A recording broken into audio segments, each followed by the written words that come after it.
Hey everybody, and welcome to Satsang on this beautiful Sunday afternoon. As always, I am so delighted that everybody's here, and as you begin to show up, uh, it's yeah, I kind of wish these things with YouTube, I could kind of like go live a little bit earlier, but then they make for really bad videos after the fact. You know, nobody wants to watch a video of me sitting here waiting. So you kind of have to get started right as at the beginning. But I do like, before I like to dive in, I do like to give people a chance to be there. Lots of people are usually waiting for a Satsang to start, and there's actually could be as much as a 30-second delay between what I say and you actually hearing it as well. So it's all part of it. But anyway, Satsang is a time for us to explore the deepest truths of ourselves together. And when I speak about the deepest truth, I'm talking about the experience of yourself as you actually are, right? Not as we think we are, not as the self-image that we're carrying around, not as all the ideas we have about ourselves, but what we, in fact, actually are. And what is that? What are we, actually? Before I go into it, I invite you all to consider the magnitude of that question. You realize that the greatest thinkers of all time, in every culture throughout the world, have the people with the biggest hearts as well, have wondered about that, have just kind of wondered at the mystery of self-aware being, that somehow, for some reason, we are aware and know that we're aware. How is it that such a thing came to be? Now, as most of you know, I don't buy the whole scientific approach, the whole scientific idea that matter just got really, really complex and ended up becoming sentient. It seems difficult for me to fathom the idea of something completely unintelligent and void of any kind of consciousness becoming intelligent and conscious. You know, you can't make a gold statue out of mud, and yet at the same time we're trying to make consciousness out of unconsciousness. It simply doesn't make any sense to me. There must be something else going on. And, oh, lovely, look at all the people. Judy's here. Hi, Judy. Anne is here. The gang is here. Puppy New is here. Barbro from Sweden. We got Arizona. We got California. We've got Carl. Hi, Carl. Pam from the UK. It's Patricia in Los Angeles, the Lone Dragonfly. Hi, the Lone Dragonfly. Patricia in Los Angeles. So good to have you all here. So good to see people really do care about this question of who am I really. As I was saying, it is the question that has engaged the very best of us since time began. And what's interesting is that it was the question that made them the best. You know, it wasn't like the smartest minds started asking this question. This question created the smartest minds. If this question has caught your attention, who am I really? I mean, who am I really? Then you are now one of those smart minds. You are one of those people that has said, this is significant. Just the recognition that there is a significance to it. There's a significance to it is itself an aspect, an indication that something very deep and very intelligent has woken within you. Not everybody asks the question. Most people are asking the questions, well, how do I get ahead in life? How do I do better? How do I make more? How do I improve myself? All of which are great questions, by the way. And depending on the scene or the setting, I will often answer those questions as well. But the reason I do a satsang, in addition to all the other classes I do, is because it's this time to put all of that aside and to ask the deepest questions, the very deepest questions a human being can ask. And the deepest of all is, who am I? Now, the answer may seem to most to be, well, I'm me. I'm this body. I'm this life. I was born here. I'm born there. Or maybe, go a little further, and I'm a soul. I'm this soul inside the body. And then stop there. I mean, if you listen to the saints and sages of the past, they didn't stop there.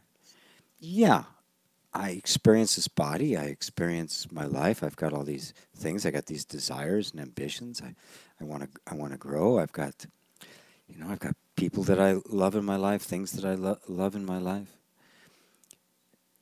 But I ask you to just kind of look inside and say, is that just saying, well, I was born here. I've got these talents. I've got these kind of things happen. I'm this body. I'm male. I'm female. I'm white. I'm black. I'm Asian. I'm Native American. Does that satisfy you? Does something inside say, yeah, that's what I am, and just kind of settle into it?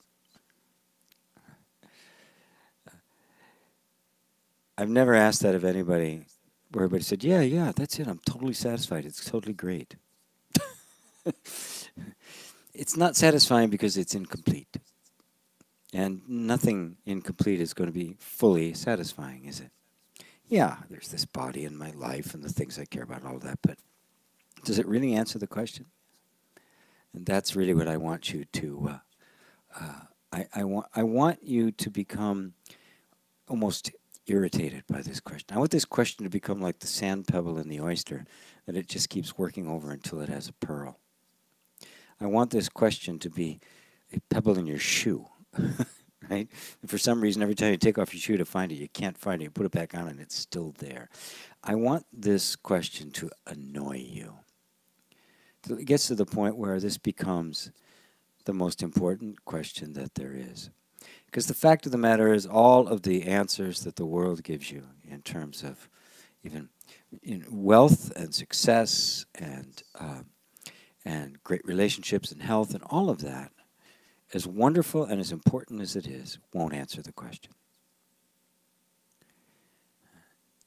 Your dissatisfaction with any answer is the best thing that ever happened to you. And I say that with a clear and open conscience. So I'm here to answer your questions. Because this is satsang and nothing else, I will be taking your questions to the deepest place that I can take them for you. I will be taking them somewhere that will be using any question you have as an opportunity to explore the bigger question of who you are, so that you come to see it, and that you come to see it clearly. Because obviously, it's not a great mystery. It's nothing we have to spend lifetime searching for, because it's what you are. It's the one searching. The answer has to be immediate and apparent and so close to you that you miss it.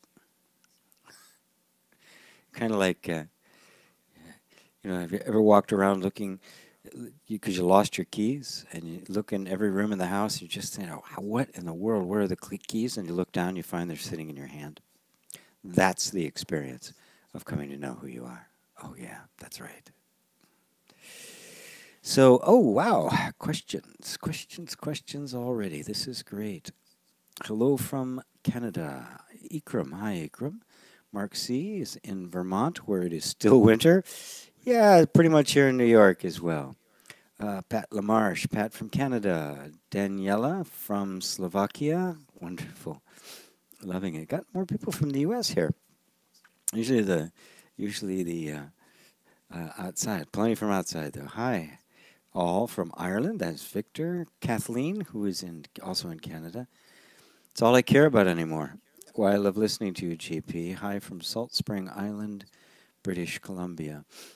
Yes, Kathleen is one of my certified facilitators in interreconciliation, and yes, the question has now infected her totally. Carl says, Carl asks, can you give one sentence or one word as a reminder? I want a quick fix, especially when I'm amidst mental noise or overwhelming feeling. Yes, one sentence I can put in the form of a question. Who's looking at the feeling? Who's the I that's overwhelmed by the feeling? And is the overwhelm itself also being witnessed? There's circumstances and there's reaction to the circumstances. Who's watching both of those?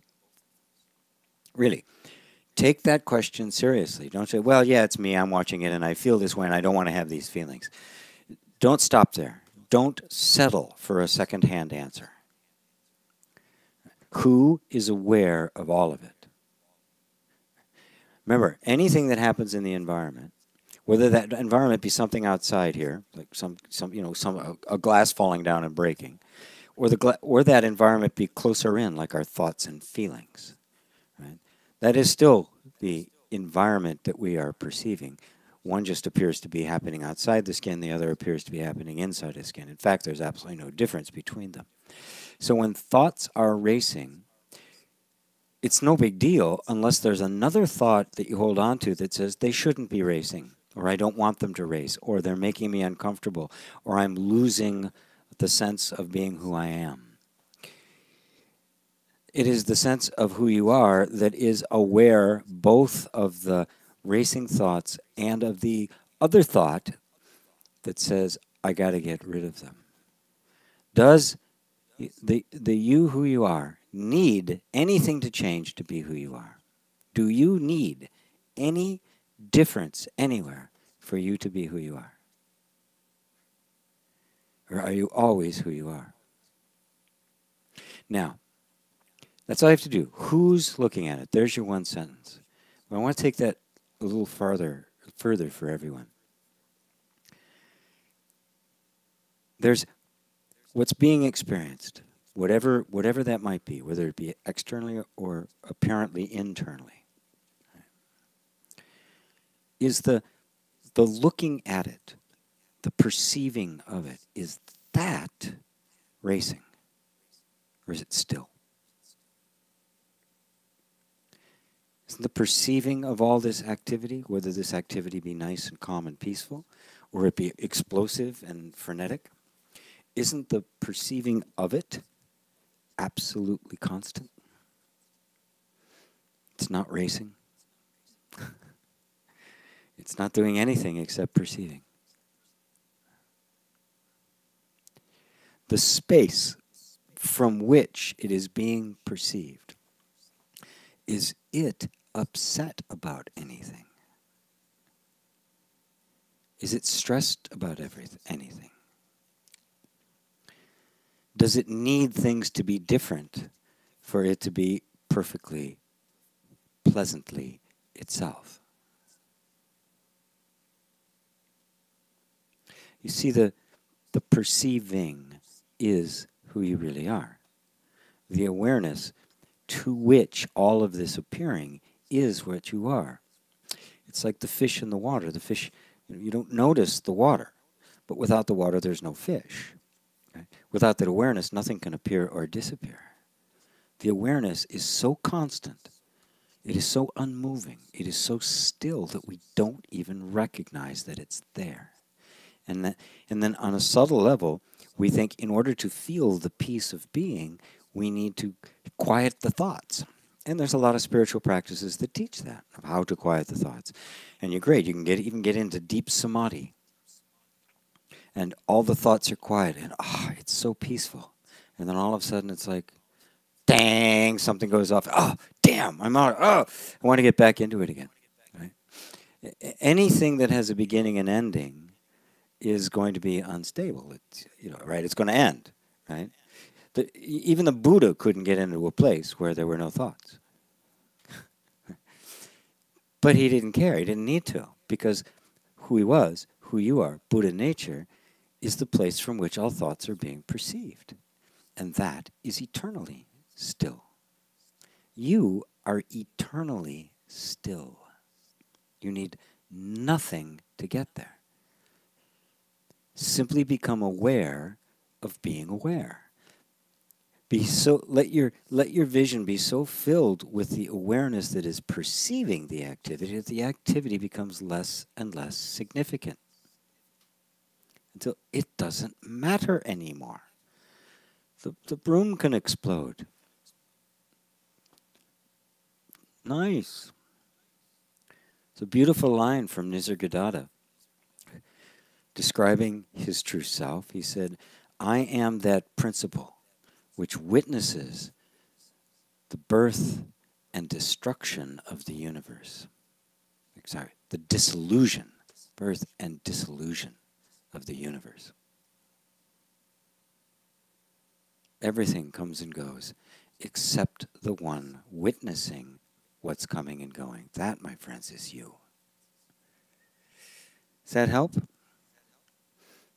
Who's looking at it? Jason says, who am I really is the only thing that matters to me.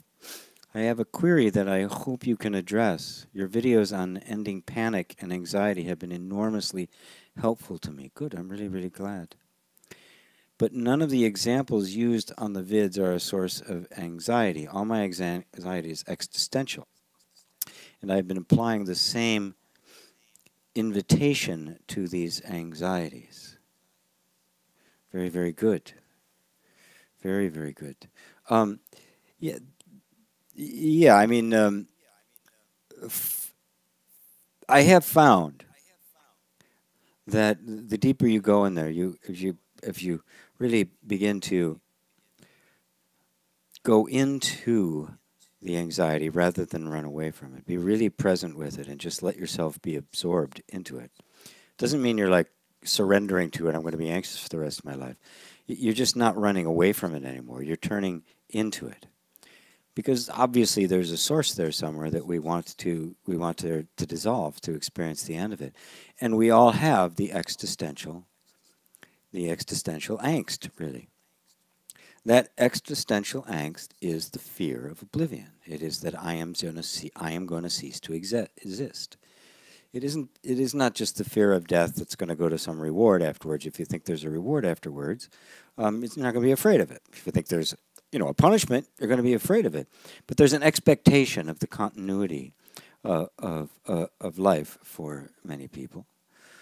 Interestingly enough, even those who really believe in an afterlife are afraid of dying because it's completely unknown, which means they're not 100% certain, right? If you're certain, it's like no big deal. Like when St. Francis of Assisi, I understand, was nearing death, he just started laughing uncontrollably. They thought they were like trying to quiet him. He was like disturbing everybody. He was just giddy as hell because he was just so excited about being liberated from the body. He was just overwhelmed by the anticipation of it. But we all have, when you first experience the fall, which is the sense of being a separate self in a universe that doesn't really care very much about you, a universe that is threatening, a universe where life is precarious. And this is felt when we're very, very young. It's felt even before, even before we can give it words, before we can really understand what it is, we're feeling a sense of being vulnerable.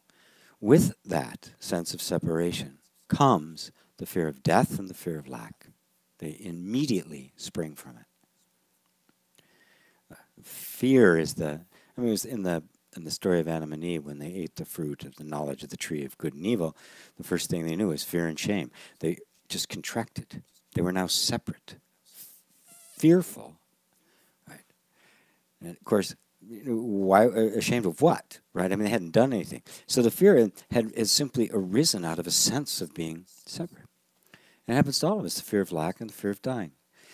And that's so ingrained in us. It is so essential to the sense of being an individual, personal, separate self that even when we eradicate all the imaginary anxieties that we suffer from life, as those are just dropping away because you see that they're all creations of the mind and not real. This existential one can be a little bit more persistent, which simply requires you to go more deeply into the sense of who you were, who you are, that has never, ever been separated. It is a reunion. It is a resurrection.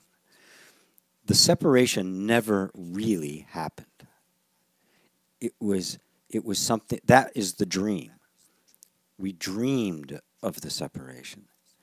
And so this dream, in this dream, this theme of the separation plays itself out in a million different ways. The actual separation never took place. How could you? How could you be separate from the I amness, from the awareness, from the Tao? You can't. And that's really what I'm pointing you to. That which is aware of what's happening has been there the entire time. It was there even when the sense of separation and the dream got created, and the false sense of self that arose from it. It witnessed the entire thing and is still witnessing the entire thing.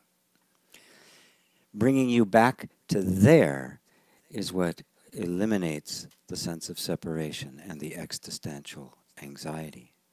Because now there's the eternal, the unborn and undying fears nothing. And that is in fact what you are. This body is dying and born every second. It is constantly dying. The idea that it has this continuity simply isn't true. It is a process going on constantly of cells dying and being reborn, dying and being reborn, dying and being reborn. Over and over and over again. There's nothing stable here. This isn't the source of that perfect continuity of being. But all you have to do is put your attention on what is aware of everything, rather than on what you are aware of, and you find that it has been absolutely constant and still the entire time. Does that answer your question, my friend? Let's see, Jason said, money, attracting a mate, none of those bother me. Who am I really is my source of anxiety. Good. Does it help that I pointed you to who you actually are? Remember, who you are will never be a concept. It will never be a thought. By the way, it's okay to have relationships, good relationships. You know, hot, steamy relationships, fun relationships, you know, intimate relationships, business is okay. Life is relationships, right? It's okay to have money and success and all of that kind of stuff. And I'm glad they don't cause you anxiety. The question, the question of who am I? I'm giving you the answer, right? But I'm pointing it because I can't tell you the answer because it's not a concept. It's not an idea. It's who you are is the one that's listening to me right now. It's the one who's hearing me. That's who you are. That's consciousness. Now, the thing is that sense of who we are has been covered over by our belief that the one that's listening is actually this separate being. And somehow this separate being has to get back to who it is. That separate being doesn't exist. The consciousness that is aware of my words is the true self. It is the true, unbounded, illimitable, inexhaustible self. That is the self. It is that simple. Our experience of being conscious is undeniable. Our experience of awareness is absolutely undeniable. It's self-evident, like the experience of existence. I am, and I know that I am. Right? That I amness is the self. It is not the person that we have attributed it to. There's no person that's trying to get to there. The person is imaginary. You've always been the self. You've always been nothing but that. So just be with that. Be with that perfect isness, that perfect beingness. And recognize that it is perfect and still and complete, lacking nothing. And that the idea you had of yourself that had been associated with that has nothing to do with it. It doesn't even exist except as an idea in your mind. Does that help? Lexi. Hi, Lexi. I think that's a new name. I haven't seen that name before. Does life happen to us or for us? And does it matter? Well, it doesn't happen to you, and it doesn't happen for you, because it is you. How do you separate yourself from life? Are you something else looking at life? Or are you life itself? Are you the animating principle? Are you not animating this body? Is this body you? Is it animating you? Or are you animating it? The relationship between you and life is the relationship between you and the reflection in a mirror. You cannot separate the two. You know, the original and the reflection are identical, except that one is the original. All of life, the entire universe, is who you are. It is the reflection of who you are. Who you are being this mysterious, unknowable thing that's not a thing. As for does it matter? Yes. Now, on a very practical level, when we understand that, life seems to just flow better, because we no longer have imagined life to be separate from us, that somehow we have to get something from or do something to. We see the intimacy, the oneness of life in us, and so it's now allowed to flow. It's now allowed to kind of move at a completely different pace. It now begins to reflect the highest sense of you rather than the belief in separation. If I'm not separate from life, life is going to have a completely different character about it. And this is what we experience as healing and manifestation and, you know, improvements in life and in our lives and our circumstances and all that, because we've no longer seen life as something we have to act on or something acting on us. We see it as intimate and inseparable from ourselves. So there's this beautiful continuity between the formless, invisible source and the formed, visible reflection of that source. And so the source and its manifestation become one. There's no more separation between the two. And that's the true non-duality. Duality is not just the emptiness. It is the emptiness that is simultaneously the form. Does that help, Lexi? Carl says, whoa, wow, hello to Slovakia. Oh, I'm from Czechia, which I guess for us would be Czechoslovakia. That's Carol. Hi, Carol.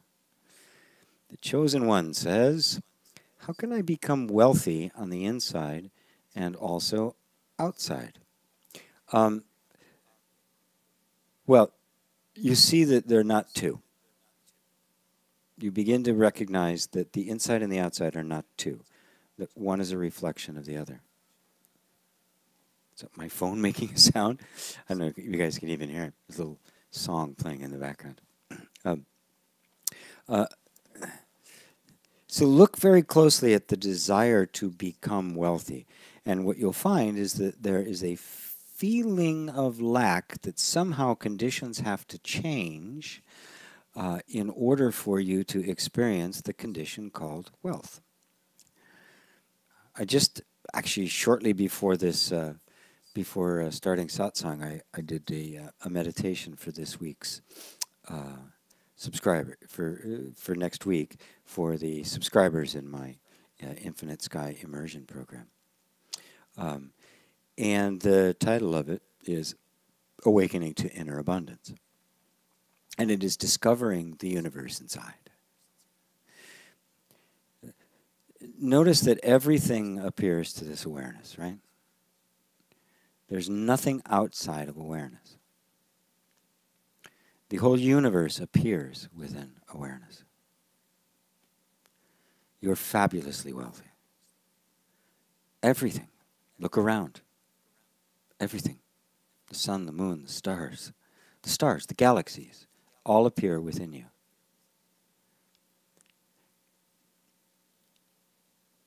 Where in there, where in any of that is lack?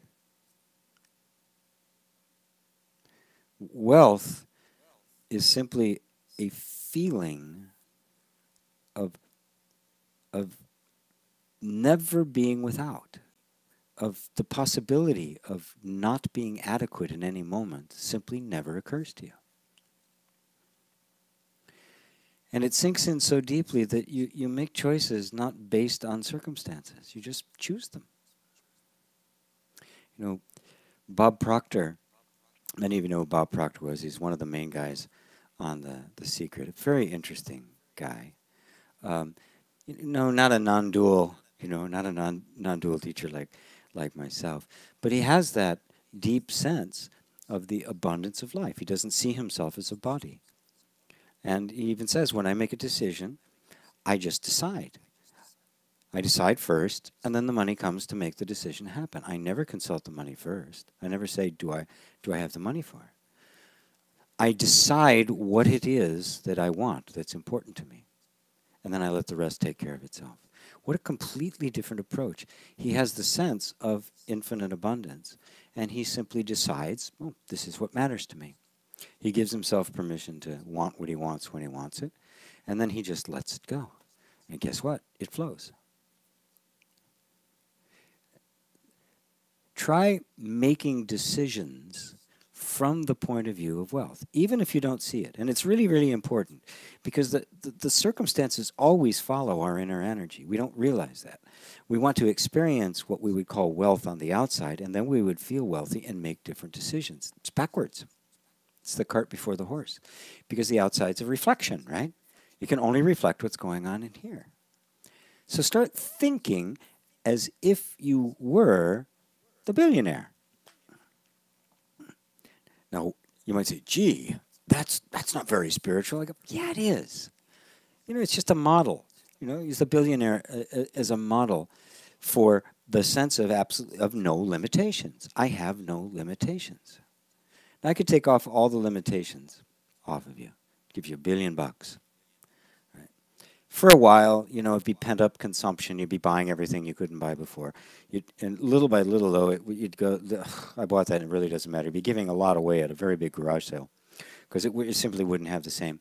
And little by little, you'd start getting to what you really want, the stuff that really matters to you. And you would have this capacity to just decide. Matter of fact, this week, I am doing another a deep dive class, because I did it on unconditional wealth last week, and technologically it was such a disaster I have to redo it. I don't even have the replay, so I'll be doing it again. And I will send everybody a link if you'd like to join in. It's called Awakening Your Inner Billionaire Without Being a Jerk, without becoming a jerk. And so I explore this from the point of view of using any model you like to get in touch with the inner wealth and to start making decisions from the point of view of freedom. And it will reflect itself on the outside. But what's more important is that you'll no longer be dependent upon the circumstances out here for creating and maintaining your inner state of peace, which is really where the real wealth lies, right? I want to feel happy. I want to feel happy all the time. That's wealth, right? Isn't that why we seek wealth? Well, most of us do. There's a lot of people who are extremely wealthy, and they're miserable, and they just want more and more and more. They're caught in the web of greed, which is absolutely insatiable. That's not going to happen to you, right? If suddenly you did, I think you'd be wise enough that over time, you realize that just the acquiring of more stuff isn't satisfying. So all of that goes, and you just start acquiring what you really do care about. You start putting your energy, when money's just another form of energy, into what really matters to you. So I hope that answers your question, chosen one. This is how you become wealthy. You start acting like somebody who's wealthy. You start making wealthy choices. And just because I'm choosing to have, this really nice car and you don't have the money at that point, keep choosing. Don't be intimidated by the circumstances because they're nothing but the habit energy of past decisions and past self-concepts. Just persist and watch what happens. Watch the energy shift. And also watch yourself transform. The whole meaning of wealth will take on a different character, a different flavor to it. And you will discover the kind of wealth that I'm talking about deep inside here, which is really the only place it really exists. Haron. I don't know why I can't pronounce your name, man. I'm sorry. I recently caught myself thinking the ego does not like being rejected. Yet the ego is not a thing. Then who is doing the not liking? Well, you're simply experiencing the thought and feeling of not liking. You're right. The ego is rejecting that. It's kind of and you'll hear spiritual teachers talk about it. You'll even hear myself say it that way, depending on who I'm talking about, but who I'm talking to. But strictly speaking, the ego doesn't exist. The ego is just an idea that we have projected on simply the feeling of rejection, of resistance, of not liking, of wanting to push away. That's it. It's the functioning of wanting to push away, of avoidance or resistance. Right? And then we project on that something that is resisting, and we call that the ego, and now we've created this thing that's resisting us. There's nothing there resisting you. It's simply a resisting feeling. If you know it's just a resisting feeling that's just coming up because of habit energy, you'll stop paying attention to it. It won't have the weight to it. You'll see that it's not actually stopping you from anything. It can't. It doesn't have any power to stop. Only you thinking that it can stop you is what will stop you. But the feeling of being stopped doesn't mean you're stopped. The feeling of being stuck doesn't mean you're stuck. And there's nothing there that is holding this feeling for you. It's very subtle, but once you get it, you go, oh my God, it is a cosmic joke. There's nothing resisting me. There are no limits. There are no boundaries. I've made them all up. I've made them up, and then I've projected them on these imaginary things, circumstances, and internally an ego or an unconscious mind, which is also a made up. There's no such thing. A subconscious mind also doesn't exist. An egoic mind doesn't exist as an entity, as a real thing resisting you. It only exists as a thought you're believing and then projecting it upon feelings and thoughts that are in and of themselves absolutely powerless and innocent. Ego is just a thought. Thoughts don't think themselves. The thought doesn't resist. They're simply a feeling. Just be with the feeling without labeling it all and see what happens, and see how long it sustains itself. You'll find feelings are very fleeting. Thoughts are even more fleeting. Try to hold on to a thought. You can't do it. Gone. I think, oh, well, it came back. No, it didn't. Any more than the cloud that passed in the sky came back again to pass again. Maybe another one, but similar, maybe even identical, right? But it's not the same. It's just another thought. You are not the thoughts. You're the one observing the thoughts. And so even that sense of the egoic mind being resistant, there's no such thing. It is only the habit energy of resistance, which Buddha pinpointed as being one of the causes of suffering: resistance, rejection, avoidance, pushing away. As much as the other, which was lust, which was grasping, grabbing on, trying to get. Right? Both of them start from the standpoint that there's something external to you that needs to be gotten rid of or gotten. And that's where the liberation is, the freedom of that. There isn't anything. It's all a projection of the mind. Seeing that, it's over. It is literally game over. Carl says, thank you. I see what you mean. But there is compulsiveness to my reactivity, yes. And I tend to control the flow instead of just allowing. And unlike you, somebody just being is not enough for me. Who told you it isn't enough for you? So just being, not being is enough? I mean, really, I mean, what's the alternative? Not being? Right? The thought just being is not enough for your mind. That's absolutely true. It wants stuff to do. It's, okay, that's great, just being. Yeah, but what about all of these things, all of this stuff going on? I got to control it. You know, we get into the habit of control. We get into the habit of grabbing, of grasping. We get into the habit of wanting things to go our way. We get frustrated and even angry when they don't. It's the habit energy that we have grown so used to and so identified with. And in fact, if you've been somebody who's been successful in controlling their environment and others and the like, control has gotten some deep roots because it's worked. It's a strategy that worked. It got you what you needed. Until you become more spiritually sensitive, and it's like, it's not really comfortable. It's stressful. It's tense. It takes a lot of effort and a lot of energy. I got to control all these things. A lot of things I can't control at all, and they scare the hell out of me. Right? This is the kind of stuff we go through.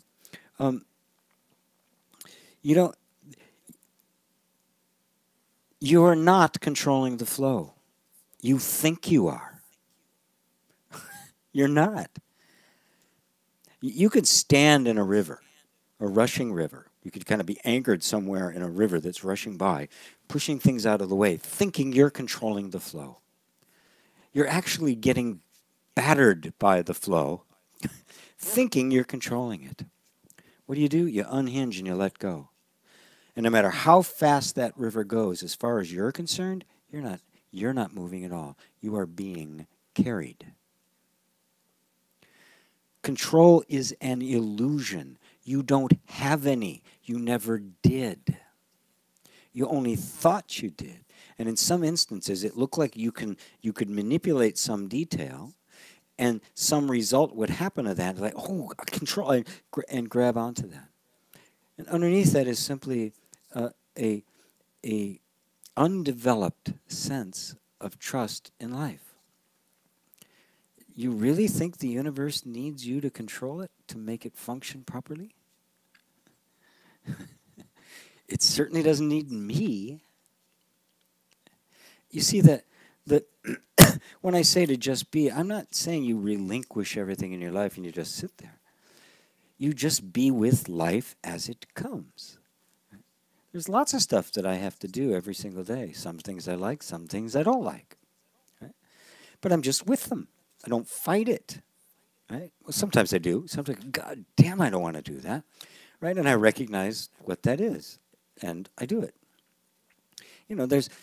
Everybody has their preference, and we love to set up our lives in such a way that we have the vast majority of things are our preference, and the vast minority of things are the things we prefer not to have. Nothing wrong with that at all. But the idea that somehow you can control life rather than flow with the Tao is delusional, and it will cause nothing but suffering. When I say to just be, I mean just be with life as it is. And to be with the most self-evident part of you, which is the awareness of all of it, it's self-evident. And if that's where you're looking from, then that is actually who you are. Not the circumstances, not the person you believe yourself to be, not what you were told, not your name, not your form, not your gender, not your nationality, not your religion, not your philosophy, none of that is what you are. All of that was added later. What you are is simply that which is aware of everything else. The buck stops there. There's nothing beyond that. Now, do you need to control anything to be? I mean, really, just sink into that beingness for a second. Do you have to do anything to maintain it?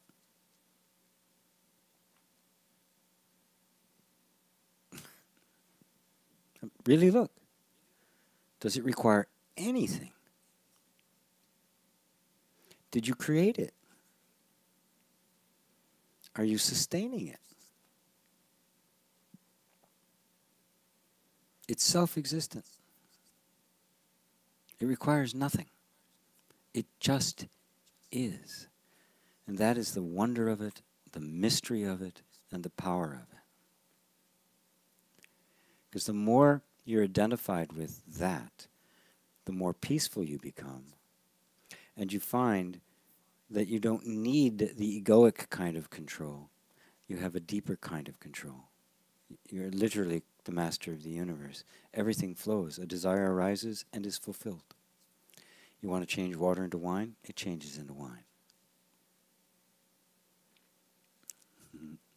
Hope that helps, my friend. And just notice that the compulsiveness to your activity, I want to address that for a second, is simply a habit, a pattern of habit, nothing more, that is appearing in your awareness. The more you pull your attention back from it, recognize it as simply something happening in the nervous system, and you're not compulsive and reactive. It is simply a habit of behavior, of thought, feeling, and action that you've gotten into, that you've so identified with, that you think, I'm compulsive and reactive. No, you're not. You're that stillness. And when you identify with the stillness, the reactivity and the compulsiveness begin to lessen, because there's nothing sustaining them anymore. You are not compulsive. The nervous system has been trained into compulsive behavior. You can train it out of it when you know who you are. Just, okay. It's like training a dog at that point.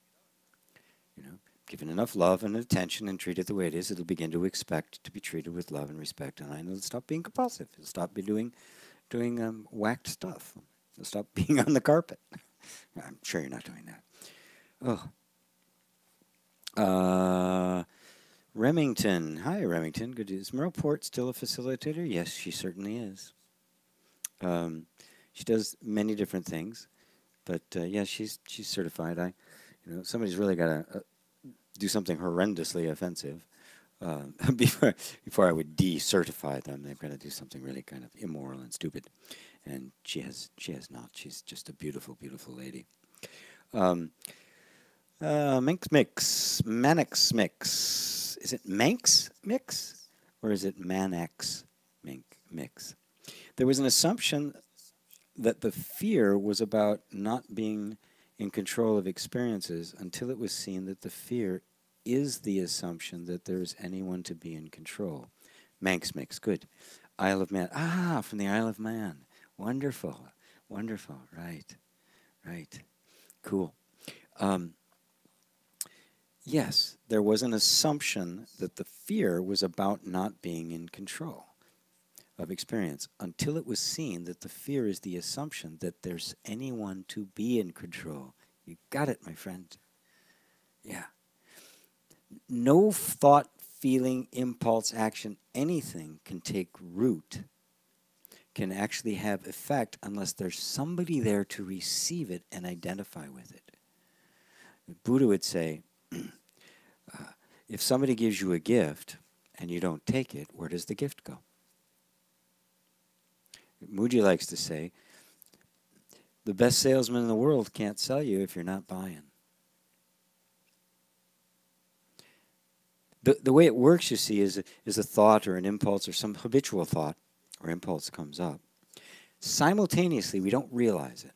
It happens so fast, we're so identified with it that we don't see it, that right at that point, a sense of identity arises to receive it. Now, that sense of identity we think has continuity. It doesn't. You have continuity because you're consciousness. That sense of identity arises and disappears. So an action takes place in the environment. A sense of identity, which is also part of the nervous system, comes up, takes possession of it, gives it meaning and interpretation. This is the way it works. It is so fast and so instant. I call this the storyteller mind. It happens so fast that we think, that's what it is. No experience has any meaning whatsoever unless this sense of identity arises and gives it meaning. You are seeing very clearly that the problem isn't this, it's this. There's actually, this is nothing more than a reactive pattern in the nervous system and not a real entity. There's nobody who is, how do you put it, who's afraid of not being in control. There's nobody here that is in control. It is the belief in a somebody that it can be in control or out of control. That is where the real crux is. Do you follow that? It's very subtle. But you'll notice that it happens all the time. An event takes place in the environment. Every event in the environment is neutral unless there's a sense of identity that receives it. You know, it's made of Velcro, sticks on it, and now it becomes a personal possession. The gift has been taken. And now the entire story about what this means and how it fits in and who am I and all of that is now being played out. This here, this sense of identity, is nothing but a reactive pattern in the nervous system, and it's not who you are. If you drop this, this drops you. You don't have to worry about anything. That's why I keep pointing you back to the sense of being, because that's who you really are. Because all of this is being seen. It's being seen from a place that is beyond the imaginary person that rises up to get the story. It's beyond the circumstances. It's beyond all of it and is free of them. When the sense of I returns there, this just begins to dissolve. And then life flows the way it is, because there's no person, there's no little person in between interpreting what's happening in life. So at that point, you see that life is absolutely benevolent and harmonious and flowing perfectly and smoothly, and there are no problems. The problem is all in the sense of identity, creating that believes itself to be separate, creating an interpretation of experience. Experience is innocent. The one viewing experience is innocent. It's this guy, which is nothing more than an image in the mind that has an habitual pattern, the projection of habit energy. Thank you for that. Manx mix? Or is it Manx? Manx mix. Yeah. I guess that would be the way it would be pronounced. Vicki. Hi, GP. Nice to be here with you listening from London, England. I really want to go hang in the UK for a bit. Daniela.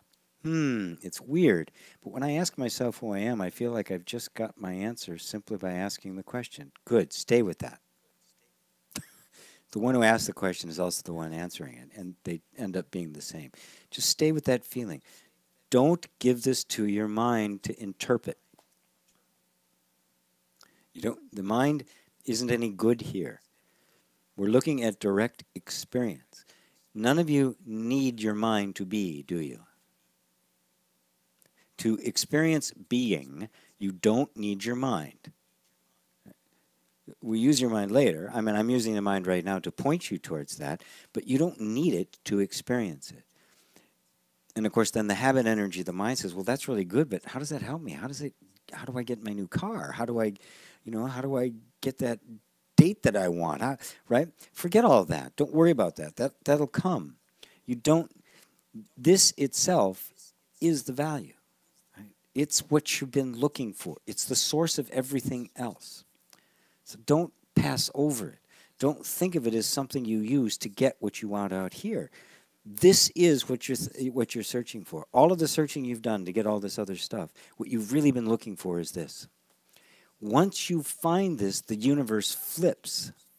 And it now becomes something you're trying to get your life out of, and you see your life reflected in it.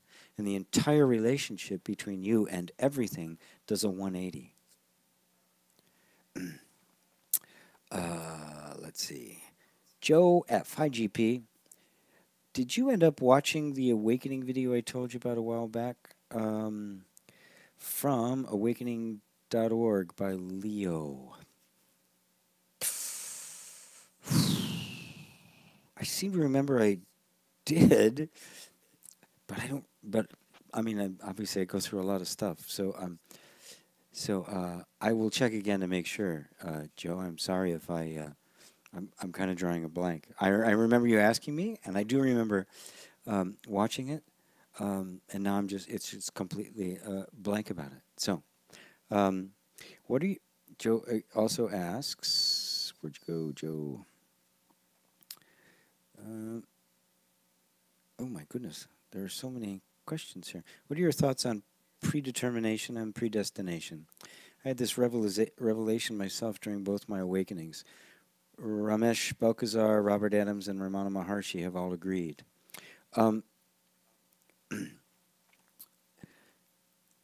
As long as you believe yourself to be a separate self, you will experience karma, predestination, destiny, all of that.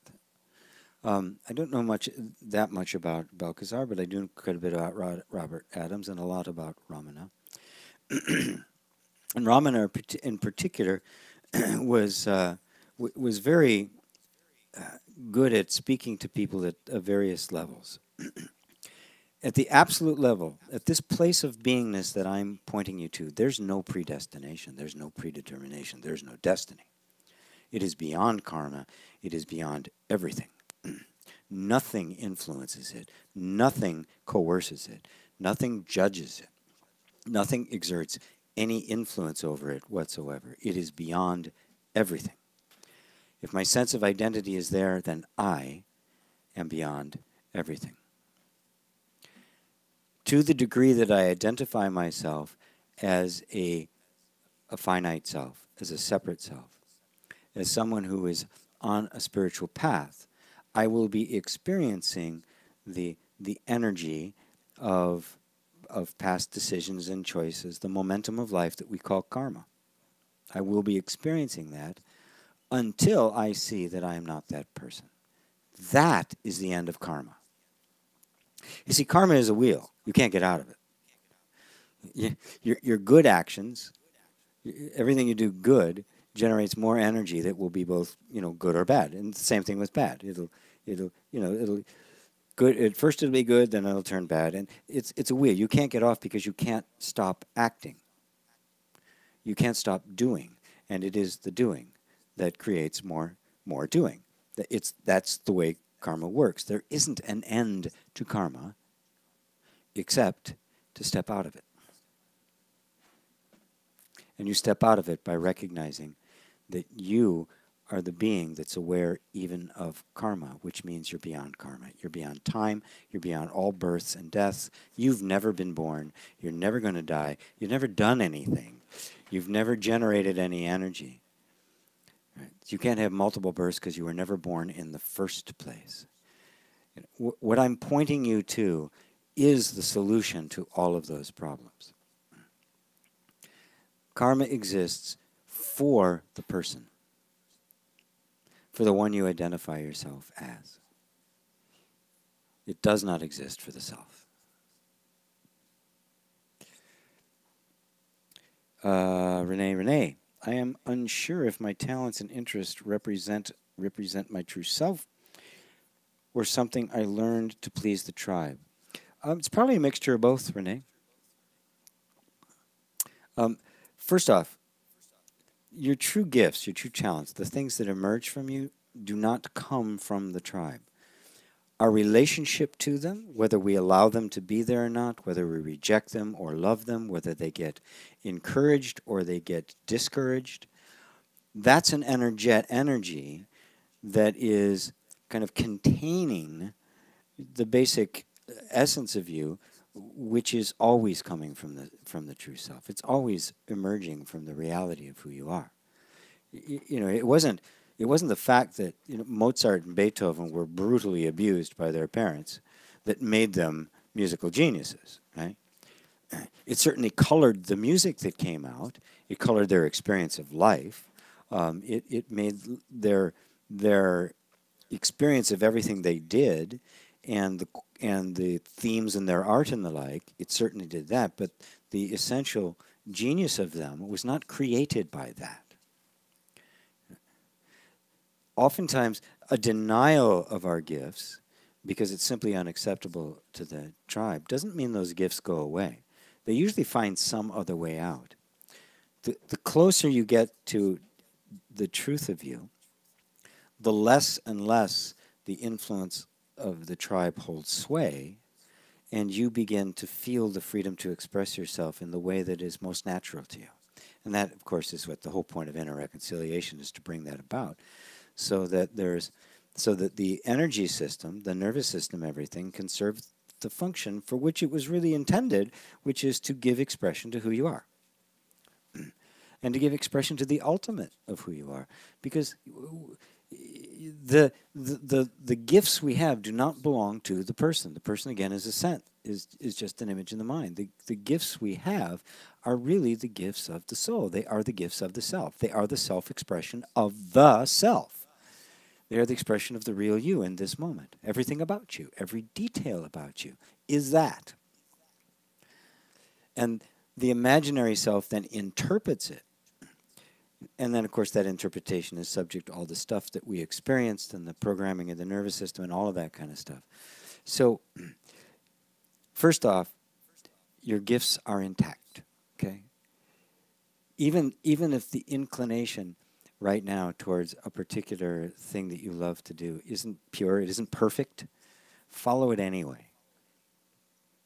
Because the energy that is inspiring you is perfect, and it's bringing you out of the weeds. It is calling you out of the illusion and all of the delusions and all of the stuff that was created by the tribe. It's peeling that away and bringing you closer and closer to the pure expression of who you are. So I hope that answered it. Our talents and interests represent my true self. Yes, they do. They always do.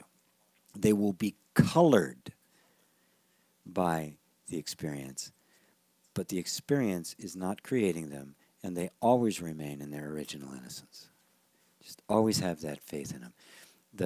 The growth of a human being is the increasing purity and innocence and clarity about those talents and gifts, separating from them which doesn't belong, which is the overhead that the tribe has put on them to make them, usually to try to inhibit them in some way, because the pure expression doesn't seem like it's safe to the tribe.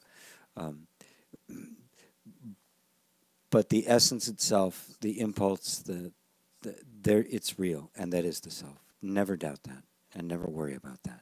You're liberating that from what's been imposed on it. You didn't create it. It's as natural as the color of your hair.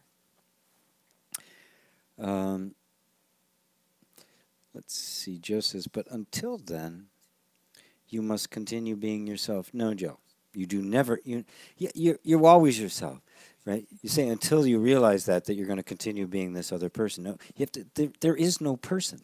There's nobody there. See it right now.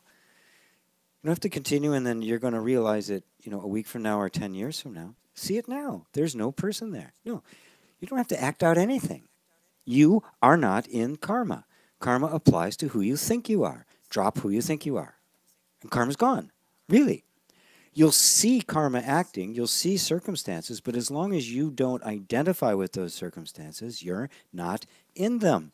The world will continue as the world continues. It'll blow itself up or save itself. Remember what I said, Nisargadatta said? I am the principle that witnesses the creation and dissolution of the universe. That's beyond karma, my friend. You don't have to continue being that person. You never were that person. The flow of events that we call karma can continue without me. Nisargadatta made another brilliant statement. He said, talking about his awakening with his master, he said, I left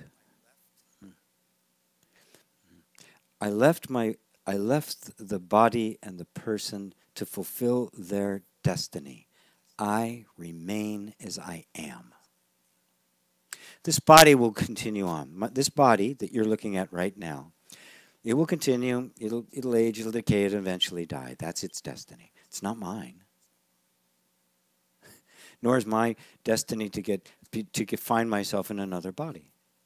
There is no other. There's nothing. There's no body. None of this is me. You can watch the flow of events as they unfold, and you're just the witness, the eternal witness of all events, which means you are not subject to karma. You are simply watching the flow of events. You're watching the play of consciousness, if you will. Does that help, Joe? Jason Scott, excellent answer. G. Thank you, Jason. That's all, folks. Good question, Renee. Yep, I agree. That's all, folks. Wondering the same. Good. I hope it's answered for everybody then. Lexi? Wonderful, GP. Thank you. Let's see. Hello from Australia. Sydney, by the way. Wonderful. Hi, Australia. Christine. Hello, Christine. Thanks, G. Amazing as always. Good to hear from you. Christine is also one of my certified facilitators and just an amazing coach in her own right. I just enhanced her. I just gave her extra stuff. I didn't. She was like already brilliant. Jason Scott, excellent answer, but I kind of want to say that I already knew that. But many people can say that intellectually. What I burn for is true liberation. And hell yes, I want to mate. Good.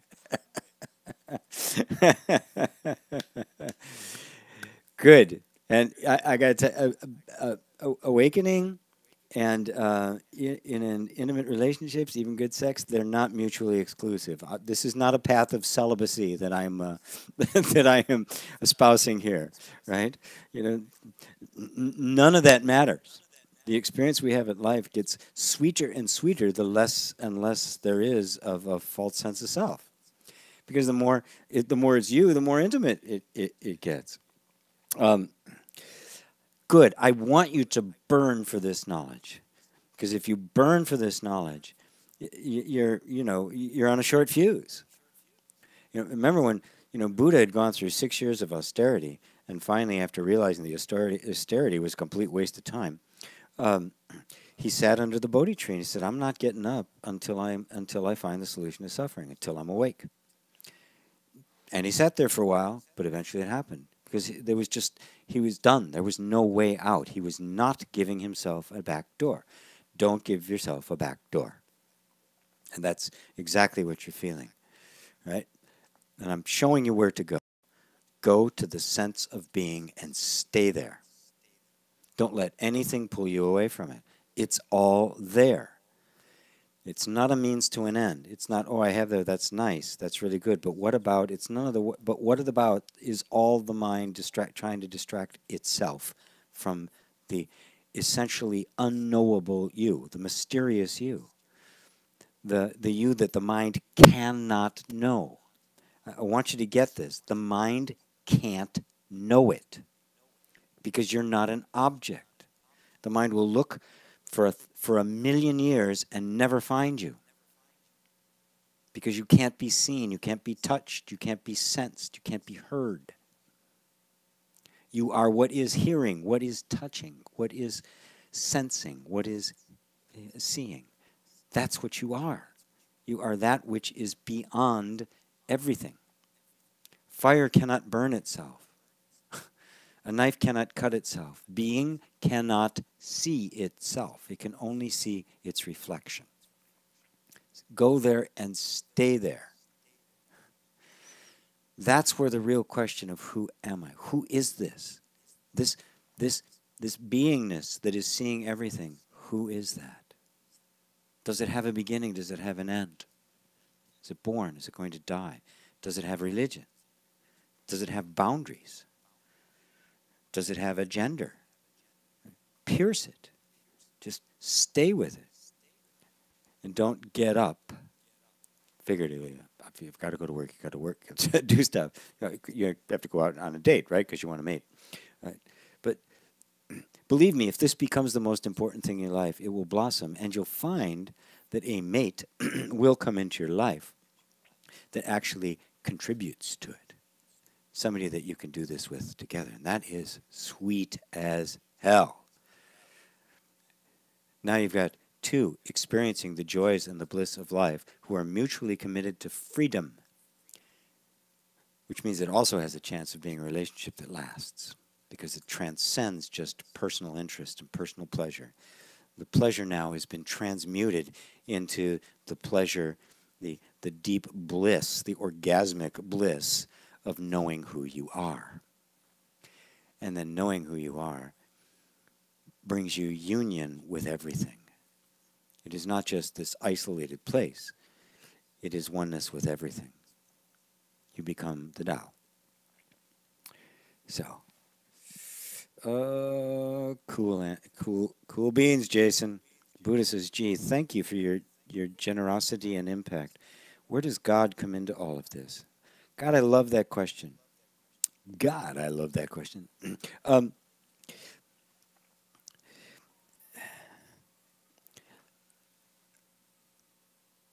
when Moses was told to go and liberate the children of Israel from slavery,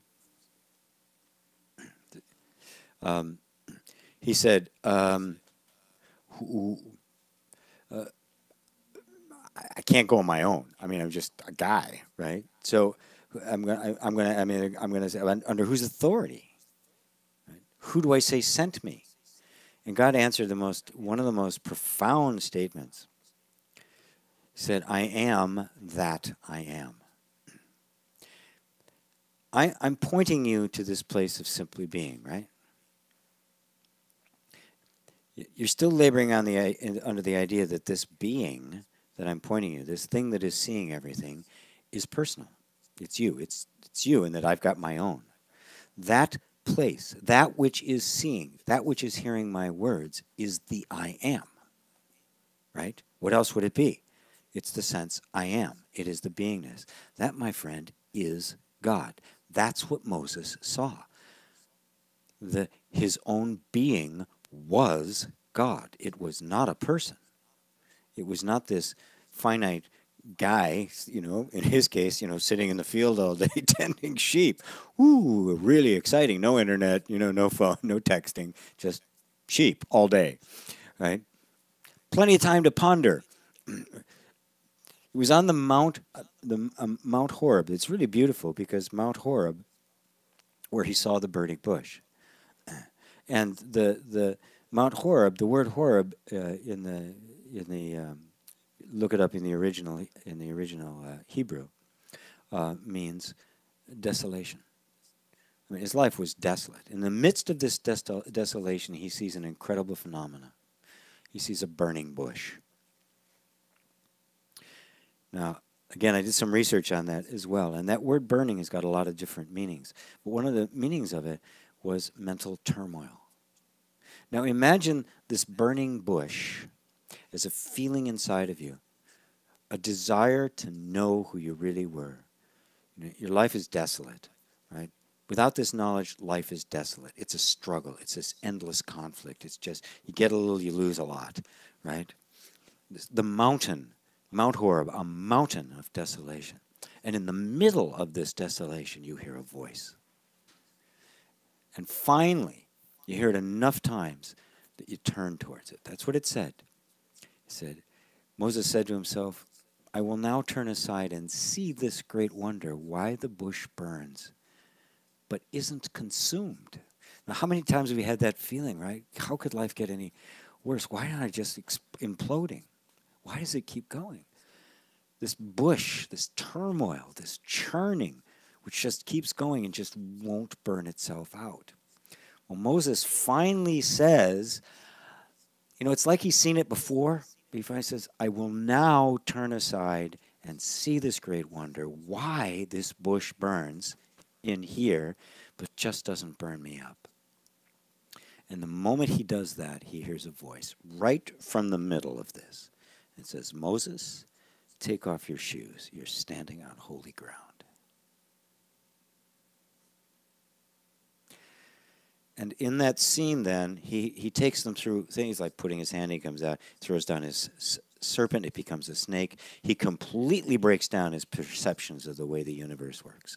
He completely destroys his material model when things literally transform in front of him. And then he reveals, I am that I am. That's God. The one looking, the one hearing my voice, and the one speaking these words is the one, the I am, the only I am. That is what people have named God. Now, since then, it's been had all sorts of ideas projected on it. It's the doler out of sweeties. It is the extreme punisher. It is, the warlord. It's the one that wins my award or make sure my team wins the Super Bowl, right? I mean, it becomes all sorts of things. They're all projections of the mind. What it is that sense of being. You want to know God? Know yourself. Rumi said it beautifully. He said, I went looking for myself and I found only God. I went looking for God and I found only myself. I am that I am. Not this I am, not this I am, not any of these I am. I am that I am. There's only one of us here, folks.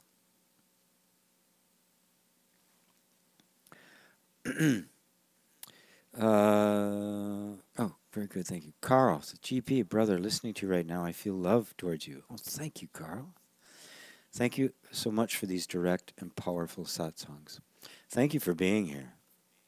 It is my greatest pleasure to just speak directly. Oftentimes I have to kind of couch it, the way Jesus had to couch it in parables, because, you know, he's speaking to a very illiterate group. You know, he himself got it totally, but everything he spoke was kind of couched. Very rarely did he come right out and say something, which is why we've had to dig for it.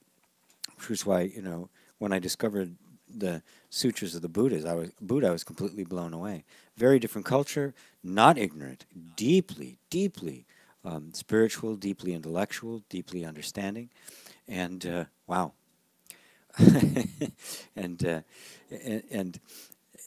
and so they even had a language. You know, Sanskrit was a very precise language for giving expression to the subtlety of these words, and it was just really, I mean, because my early experiences after having, you know, spiritual, deep spiritual experiences was just kind of the Christian background that I had, so it was mostly that. So it was just kind of a deepening of that and digging in to find the hidden meaning in all of the stories, until finally I read something by the Buddha and then Nisargadatta, and they're just like saying it, and I go, damn, they're just saying it. I don't have to dig. It was a completely and totally different experience. So Joe says, at Buddha's brain, when there is the realization that there's no self, then what remains? The selfless self, or what people would call God. Yes, perfect, Joe. Beautiful. GP, could you talk a bit about why so many spiritual teachers, masters, talk about silence? For example, Francis Lucille talks about the perfume of silence. Oh, it's beautiful, isn't it? That's such a beautiful phrase. I love Francis. Mooji does it too. Mooji says it too. And he likes to put it like it's this most beautiful fragrance, this beautiful perfume, but you can't find the flower.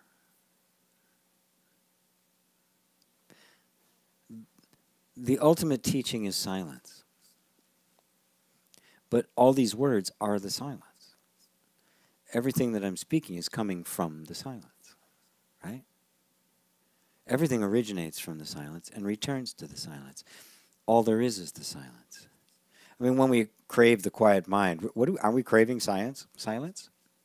Of course we are. I mean, it's our natural state. But check in with that sense of being. Right? Is there any noise there? Yes, you can be aware of noise here, but is there any noise there? Or is it the silent background against which even the tiniest little noise is heard? Even the most subtle is seen. I mean, what could be more subtle than space? And yet, we're aware of space. Awareness is even more subtle than that. It is beyond what anything we could possibly know or conceive of. And so we use an analogy like space-like or spacious, open, silent, because it gives us some place to begin to look. But look directly. The place that you are looking from is totally silent.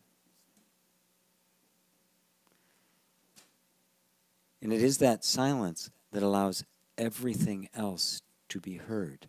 And then you find that everything else being heard is nothing but that silence taking form. For a moment, poof, and then gone. It is the cloud passing in the sky. But it's not separate from the sky. Every sound, every Every heartbeat is heard in the silence, but it's not separate from the silence. It doesn't break the silence. The silence permeates it. Every moment, the silence is there. So that silence is really the ultimate teaching. And oftentimes, that silence, it wasn't silent, it was a silence of words, but the presence of Ramana, it still lingers. We still feel it. I mean, it was just so powerful. It encompassed and embraced the earth, the whole world.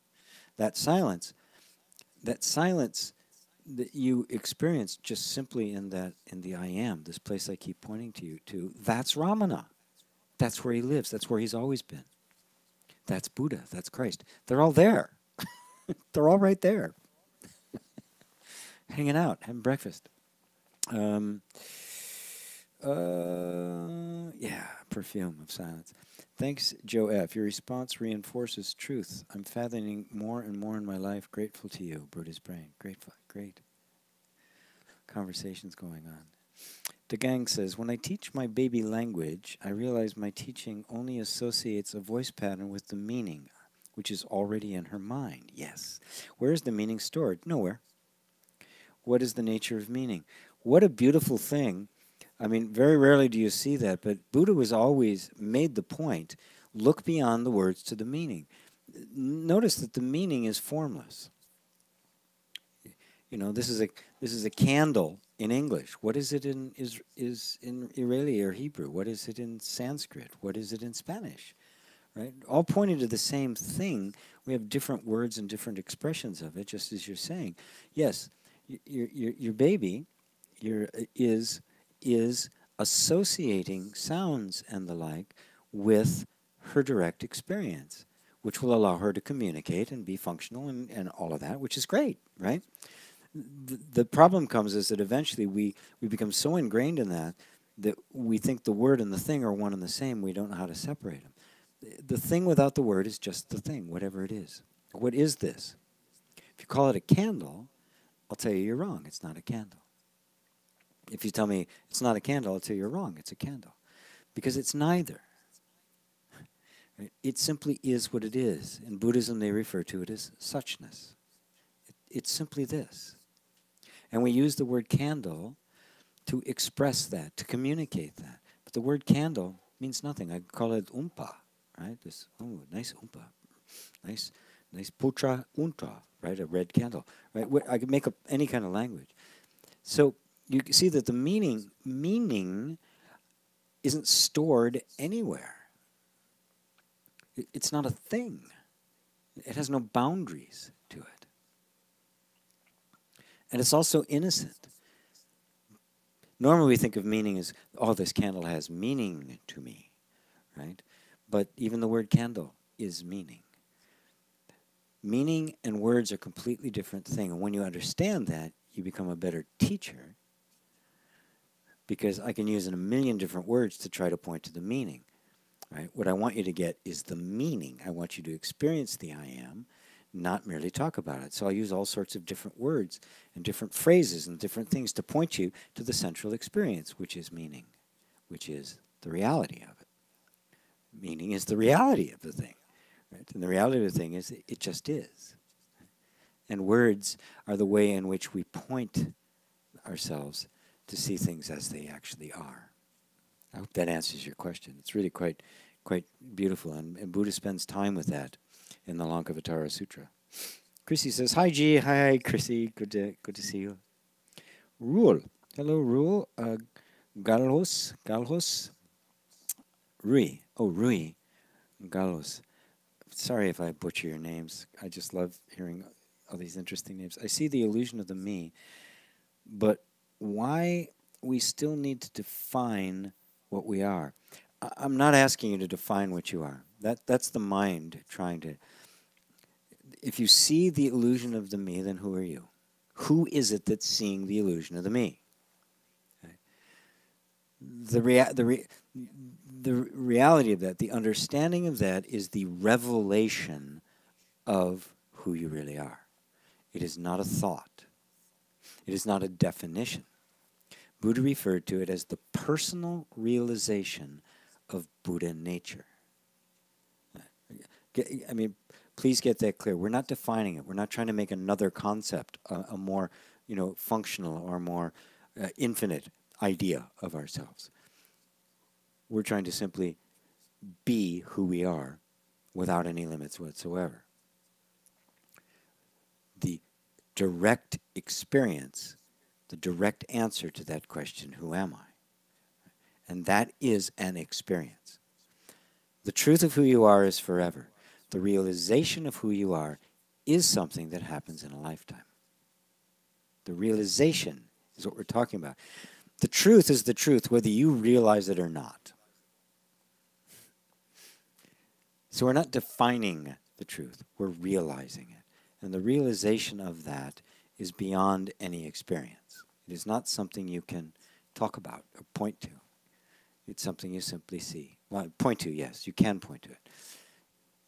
You point to it by pointing away from that which is simply projections of the mind and pointing in the direction where the actual personal realization of Buddha knowledge can happen. It's kind of like you're knocking at the door, right? And I can point to the door, show you how to knock, but there's no causal connection between you knocking and the door opening. However, if you're standing there knocking, you're in the best possible place to see it when it does open. And that's what this is all about. Keep looking there, keep looking there, keep looking there. And don't worry about anything, no anticipation, not even enlightenment, not even waking. Throw all of that out. You're just looking at this place from which everything is seen. Trying to see that which you can't see. Trying to see that which is looking, which of course you can't do. And what you find is just this beautiful, empty spaciousness that contains the whole universe. This faceless, headless, formless, whatever, indescribable, unknowable, that contains the whole universe. And that's you. That's the self. That's the I am. That's God. But it's not just God. It's me. It's GP. It's Buddha's brain. It's Barbro. It's Papino. It has a million names. God has a million names. They're all God. Papino. Is awareness the same as the observer? Awareness is the observer. Yes, different names for the same thing. Awareness is the observer. I mean, what else? What awareness? Is something not aware going to be observing, right? Yeah, so when you're talking about the observer, you're getting to that position because pure awareness is it's hard for the mind, but we're not using the mind here. We're just going to the awareness is observing. It is the awareness that is observing. Right? But you're aware even of the observing and the observer. There's something even subtler, right? It's like, whoa. There's a point, though, in which it's just like, well, it's just me. Whatever I am. And I don't know what I am. I'll never know what I am. Oh, well, who am I? That. That's who I am. It's not a who am I? Oh, I'm that, pointing at something. It's, oh, I am the unknowable that.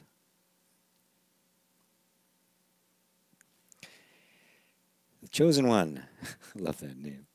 I'm curious, GP. Have you ever tried astral projection? Isn't it amazing?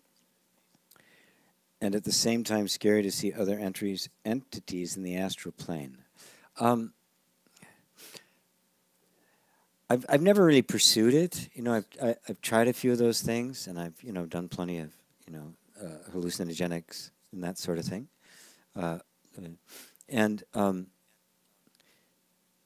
What I found is that they would all boil down to an experience. And some experiences are very profound and have a very deep, profound effect on us. But it's important to note that you're not going anywhere.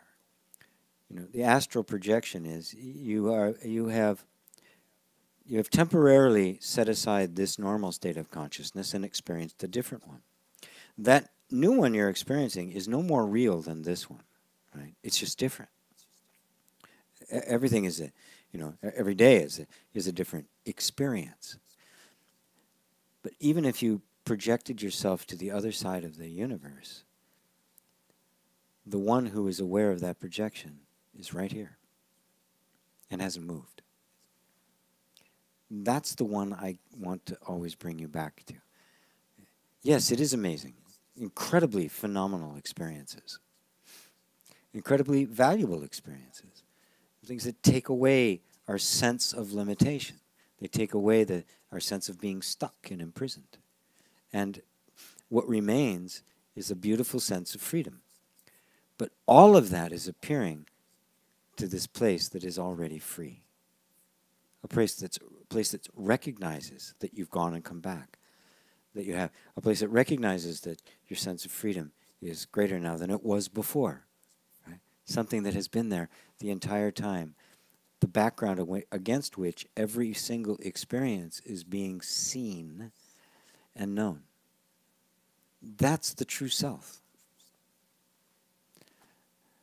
And that you can never go anywhere. The other side of the galaxy, it doesn't matter. It's still just here. The other side of the galaxy is right here, because that never moves.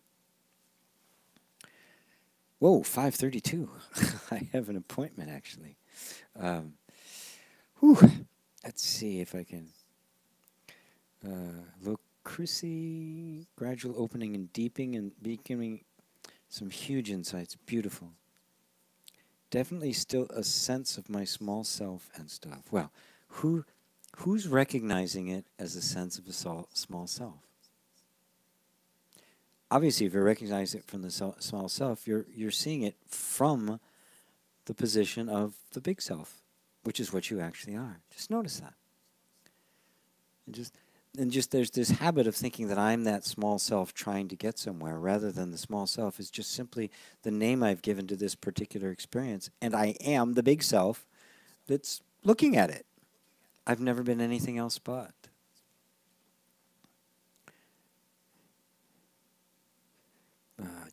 Chrissy says, GP's teaching has been and is a godsend. Well, thank you, Chrissy. Wow. Thank you, all good people, for the useful questions. Thanks, GP, for this useful knowledge.